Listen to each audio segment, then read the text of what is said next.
probably the most important of all bushcraft skills is fire lighting. With fire we can dispel the darkness of the forest if we're lost or stranded somewhere or injured, and with it dispel the negative spirits that could come into our mind and plant thoughts of defeat. We can drive away the cold that causes hypothermia, we can purify our water, we can cook our food. It is light where there is darkness. These are the basic principles for lighting a fire. First, try to site your fire where you have access to fuel. Very important. Secondly, clear the ground down to bare earth if possible, so that you are minimizing any risk of creating an uncontrollable fire. Always put a platform down on the ground first, preferably made of dead wood. This has several purposes. First, when I put this platform down, it'll keep my tinder and my kindling away from moisture on the ground, particularly if it's wet weather. Secondly, it allows air to come in underneath and helps the fire to burn. In cold weather, it provides insulation from the ground. Even today, when the weather's hot, that ground is cool, the wood is warm. But when the temperature drops to 50 below, that can make the difference between success or failure at fire lighting. But most importantly of all, when I light the fire, these logs will begin to burn early on to create embers and a good heart to the fire that makes it certain to start and light properly. The next step is to provide ourselves with kindling.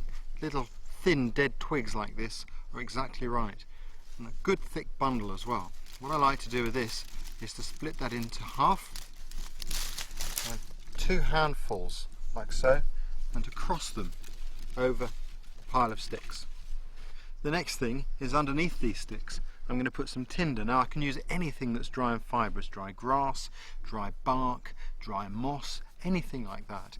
But one of the best things of all is birch bark, and I've got an old rotten log here, and you can see how the wood has rotted but not the bark, and the reason for that is that the bark is full of oil that's preservative, and that oil burns extremely well. So this will make very good tinder to fill that gap, and I'll just shred that down so that it's nice and thin and will take very easily from the small flame I'll introduce to the fire for ignition.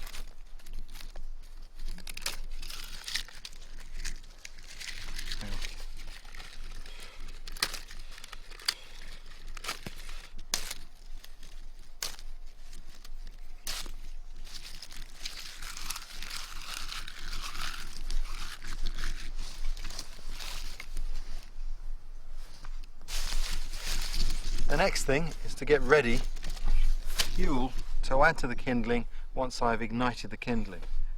This goes up to little finger thickness. I won't need any more than that for the time being. There's plenty of other thicker fuel within arm's reach that I can just grab as I need it.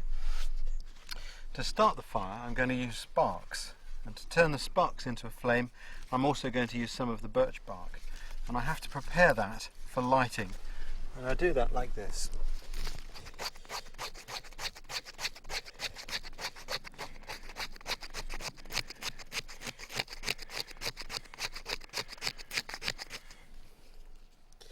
The device I use to ignite the fire is called a fire flash, and it's an alloy of metals that when scraped produces bright white sparks, and you can use this to ignite many different materials. The way I use it is I place it on the bark close to the shavings, and I use the back of my blade close to the point. I'll show you here to one side, and I push forwards with the thumb of my left hand like this to shave off peelings of the metal. So what I'll do now is drop the sparks onto these shavings, and when they catch light I'll move the flames in under the kindling.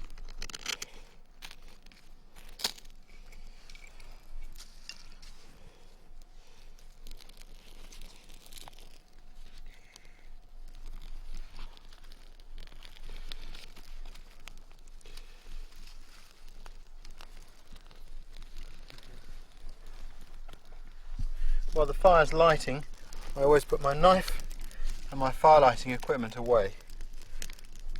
I've got a few moments because my preparation was done properly. Once the flames come through the top, you can add more fuel.